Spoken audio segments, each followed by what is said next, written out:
ਇੱਕ female tourist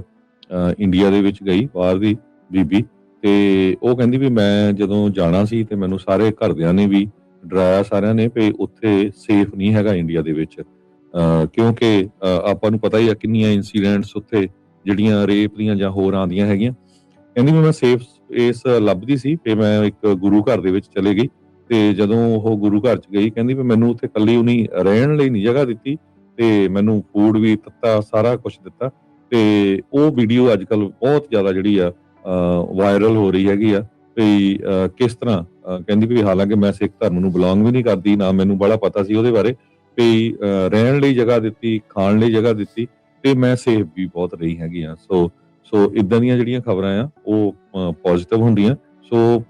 ਪੂਰਾ ਜਿਹੜਾ ਆ ਇਹਦੇ ਨਾਲ ਜਿਹੜੀ ਸਿੱਖ ਕੌਮ ਦਾ ਜਿਹੜਾ ਕੱਦ ਆ ਹੋਰ ਵੀ ਉੱਚਾ ਹੁੰਦਾ ਹੈਗਾ,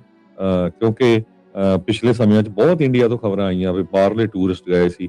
ਕਿੱਦਾਂ ਉਹਨਾਂ ਨੂੰ ਟਰੀਟ ਕੀਤਾ ਗਿਆ, ਇੱਥੋਂ ਤੱਕ ਤਾਂ ਰੇਪ ਕਰਕੇ ਮਾਰ ਵੀ ਦਿੱਤੇ ਗਏ।